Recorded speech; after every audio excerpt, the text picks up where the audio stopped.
নমস্কাৰ সকলোকে স্বাগতম জনাই ষ্টুডিঅ'ত মই জাহ্নবী এপিএসসি 2022 বৰ্ষৰ ফলাফলত জিলিকি উঠিছে আজমল ফাউণ্ডেশ্যন আৰু আজমল ফাউণ্ডেশ্যনৰ ৩৬ গৰাকীকৈ প্ৰাৰ্থী উত্তীৰ্ণ হৈছে এপিএসসি 2022 বৰ্ষৰ ফলাফলত আৰু ইয়াক লৈ আজমল ফাউণ্ডেশ্যনৰ সফলতাক লৈ এতিয়া মন্তব্য প্ৰদান কৰিছে মৌলানা বদৰুদ্দিন আজমলে লৈ আহিছে এই মুহূৰ্তৰ সবিশেষ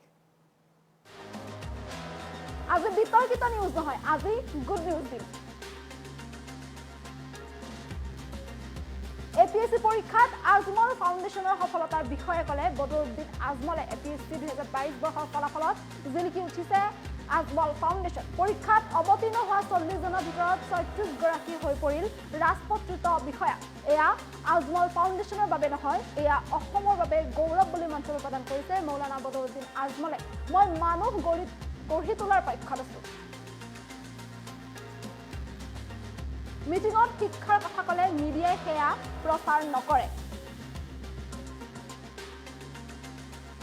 আৰু এইবাৰৰ যি এপিএসসি 2022 বৰ্ষৰ যি ফলাফল ঘোষণা হৈছে সেই ফলাফলত যিহেতু বহুকেইগৰাকী প্ৰাৰ্থী পোন হৈ জিলিকি উঠিছে বা অসমলৈ গৌৰৱ কঢ়িয়াই আনিছে বহুকেইগৰাকী প্ৰাৰ্থীয়ে অসমলৈ গৌৰৱ কঢ়িয়াই আনিছে বা তেওঁলোক পোন হৈ জিলিকি উঠিছে এপিএসসি 2022 বৰ্ষৰ ফলাফলত সমান্তৰালভাৱে এপিএসসি 2022 বৰ্ষৰ ফলাফলত কিন্তু পোন হৈ জিলিকি উঠিছে কেইবাগৰাকীও প্ৰাৰ্থী যিসকলে মৌলানা বদৰুদ্দিন আজমলৰ অধীনত আজমল ফাউণ্ডেশ্যনত শিক্ষা গ্ৰহণ কৰি তেওঁলোকে এই পৰীক্ষাত উত্তীৰ্ণ হৈছিল আৰু আজমল ফাউণ্ডেশ্যনত শিক্ষা গ্ৰহণ কৰি তেওঁলোকে এই যে এপিএসসি 2022 এপিএসসি 2022 বৰ্ষৰ এই যে ফলাফল সেই ফলাফলত উজলি উঠিছে বহুকেইগৰাকী প্ৰাৰ্থী সৰ্বমুঠ ৩৬ গৰাকীকৈ প্ৰাৰ্থী এইদৰে উজলি উঠিছে আৰু ৩৬ গৰাকী প্ৰাৰ্থীৰ এই সফলতাত এতিয়া আনন্দিত হৈ পৰিছে বদৰুদ্দিন আজমল আৰু এইদৰে এতিয়া আনন্দিত হৈ পৰিছে বদৰুদ্দিন আজমল সমান্তৰালভাৱে বদৰুদ্দিন আজমলে এতিয়া মন্তব্য প্ৰদান কৰিছে সেইসকল শিক্ষাৰ্থীক লৈ যিহেতু এপিএসসি পৰীক্ষাৰ ফলাফলত সোণ হৈ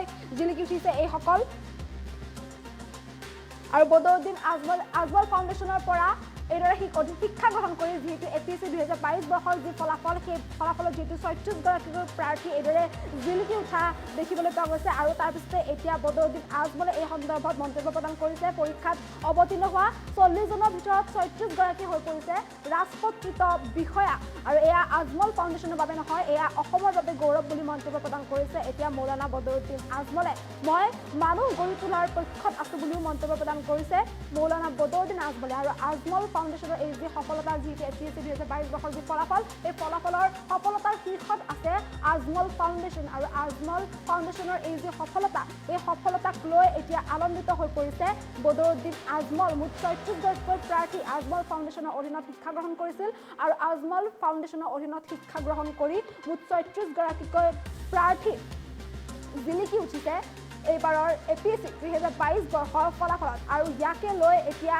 আজমল ফাউণ্ডেশ্যনৰ লোকসকলৰ মনত বা আজমল ফাউণ্ডেশ্যনৰ সকলো কৰ্মীৰ মনত এতিয়া এক আনন্দমুখৰ পৰিৱেশে বিৰাজ কৰা দেখিবলৈ পোৱা গৈছে বা এক উচ্চমুখৰ পৰিৱেশে বিৰাজ কৰা দেখিবলৈ পোৱা গৈছে এপিএসসি 2022 বৰ্ষৰ ফলাফল ঘোষণাৰ পিছতে সমগ্ৰ ৰাজ্যত এক উচ্চমুখৰ পৰিৱেশে বিৰাজ কৰা দেখিবলৈ পোৱা গৈছে যিহেতু বহুকেইগৰাকী প্ৰাৰ্থীয়ে তেওঁলোকৰ কষ্টৰ শেষত বা তেওঁলোকৰ সাধনাৰ অন্তত তেওঁলোকে যিহেতু এই ভাল ফলাফল দেখুৱাবলৈ সক্ষম হৈছে আৰু তাৰ সমান্তৰালভাৱে এপিএসসি 2022 বৰ্ষৰ এই ফলাফলত আজমল ফাউণ্ডেশ্যনে কিন্তু শীৰ্ষস্থান দখল কৰিবলৈ সক্ষম হৈছিল বা আজমল ফাউণ্ডেশ্যনৰ পৰা যিসকল উত্তীৰ্ণ হৈছে তেওঁলোকৰ ফলাফলক লৈ এতিয়া বদৰুদ্দিন আজমলো এইদৰে আনন্দিত হৈ পৰা দেখিবলৈ পোৱা গৈছে আৰু তাৰপিছতে বদৰুদ্দিন আজমলে এতিয়া এইদৰে মন্তব্য প্ৰদান কৰিছে যিসকল আজমল ফাউণ্ডেশ্যনৰ পৰা যি ৩৬ গৰাকীকৈ প্ৰাৰ্থী জিলিকি উঠিছে ৪০ গৰাকীকৈ প্ৰাৰ্থী অৱতীৰ্ণ হৈছিল পৰীক্ষাত আৰু ৪০ গৰাকী প্ৰাৰ্থীৰ ভিতৰত ৩৬ গৰাকী প্ৰাৰ্থী এতিয়া উজলি উঠিছে আজমল ফাউণ্ডেশ্যনৰ হৈ আৰু আজমল ফাউণ্ডেশ্যনৰ এই ৩৬ গৰাকী প্ৰাৰ্থীক লৈ গৌৰৱ অনুভৱ কৰিছে আৰু এইসকল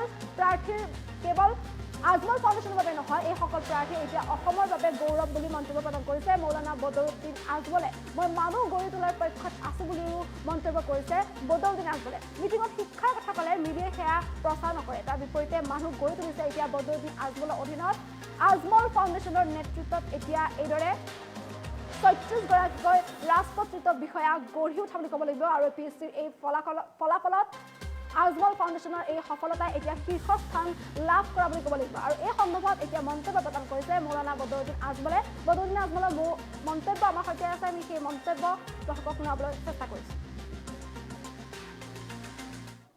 আমি সদায় পলিটিক্যাল নিউজ দিওঁ বিতৰ্কিত নিউজ দিওঁ মোৰ ওপৰত সদায় আপোনালোকে দেখে বিতৰ্কিত নিউজ হয় সব চেনেলত। আজি এটা ভাল খুচখবৰি গুড নিউজ দিয়াৰ কাৰণে আপোনালোকক মাতিছোঁ। কালি আপোনালোকে জানে আসাম পাব্লিক সাৰ্ভিস কমিশনৰ 2022 ৰিজাল্ট ডিক্লেয়াৰ হৈছে কালি। তে এইটোত আমাৰ 40 ষ্টুডেণ্টে আজমল IS একাডেমিৰ 40 ষ্টুডেণ্টে এটাত পাৰ্টিচিপেট কৰিছিল। আর খুশখবরি হলে among 40 36 had secured कामयाब हो गए वो लोग 36 40 में से 36 मतलब 80%। तो it's a great achievement not for Ajmal Foundation, not for Ajmal IS Academy, for Assam. It's a proud for Assam. এটোৰ ভিতৰত আপোনালোকে মোৰ আশা আছে এইটো ভাল কৰি দেখাব। এইটোৰ ভিতৰত আমাৰ আসাম চিভিল সাৰ্ভিসত 6 জনে পাইছে। চিভিল সাৰ্ভিসত সব ACS হ'ব, তাৰপিছত যি হ'ব লাগে। এইটোৰ ভিতৰত আছে বৰ্ষা শইকীয়া, সাকিয়া, তাৰপিছত প্ৰশান্ত দে, তাৰপিছত সেৱা ঘোষ, আঙ্গাৰ সিং, তাৰপিছত আশফাকুল ইসলাম লস্কৰ এণ্ড জামিনুল ইসলাম। 6 জনৰ ভিতৰত 4 জন নন মুছলিম আৰু 2 জন মুছলিম। মানুহে দিয়ে না আপত্তি যে আজমল সাহেবে খালি মুছলমানক পঢ়ায়, হিন্দুবিলাকে নপঢ়ায়। এইটো এটা উদাহৰণ। আমি লিষ্ট দি দিম আপোনালোকে। নম্বৰ 2 আসাম পুলিচ সাৰ্ভিস, বহুত ইম্পৰ্টেণ্ট এটা ডিপাৰ্টমেণ্ট। এইটোত APSC নম্বৰ 1 গোটেই অসমত আমাৰ নম্বৰ 1 আমাৰ ল'ৰাটো আহিছে। এইটোৰ নাম হ'ল Rohit Chaudhary. Number 2 Arshad Wasim Ahmed, Sheikh Sajidul Islam and miss Rubina Begum. এইটো হৈছে আসাম পুলিচ সাৰ্ভিসত। তাৰপিছত পাইছে ব্লক ডেভেলপমেণ্ট অফিচাৰ হৈছে। তাৰপিছত আছে শাগুন মোৰে, নম্বৰ 1 ধতৰোজ Nath and Indrani Keshav. All 3 are non-Muslim. Assam Block Development Officer, Assistant Manager of Industries. To our important data. That is Farida Yasmin. Azani Aisa Farida Yasmin. Tarpisat Assistant Audit Officer Rupam Hadarika. Azani Hindu. Biswajit Sharma. 17 জনের ভিতৰত number 1 আহিছে Biswajit Sharma. R তাৰপিছত লম্বা একটা list আছে, আপোনালোকে আমি দি দিম, আপোনালোকে চাব। এইটোতো এনেকেই আছে, মতলব more than 75% average non Muslim, 25% 20% 30% Muslim দেশে।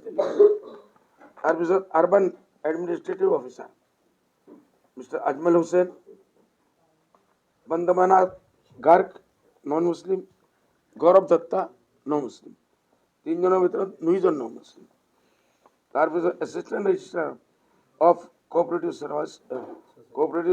সোসাইটি জিতুল শিৱম।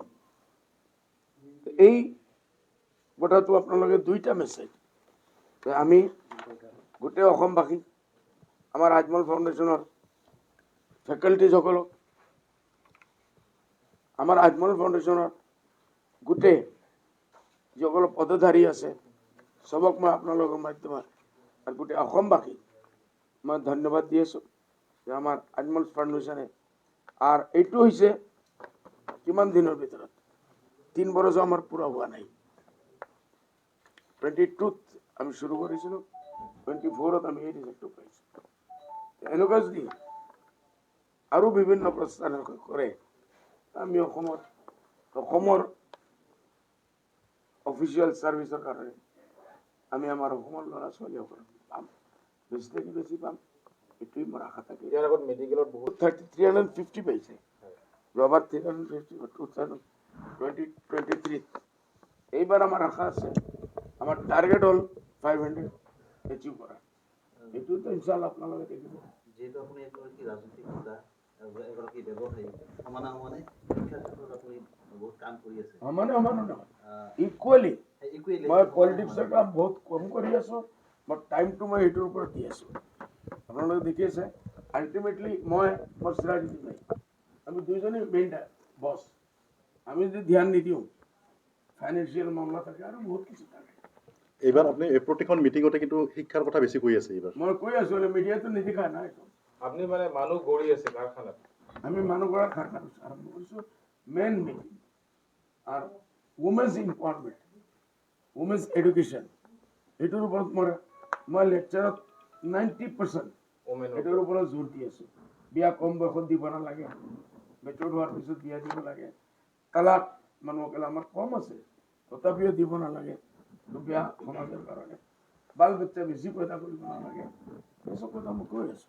খালি মিডিয়া এসব নিদিখায়, মাত্ৰ এটা দুইটা লফ যদি সেন্টেন্স পাই যায়, য'ত কন্ট্ৰভাৰ্চি হ'ব, মই কৈছো ভাই ঠিক আছে, এডভাৰটাইজটো হ'ব লাগিব, ভাল নহওক বেয়াই হওক কমচে কম।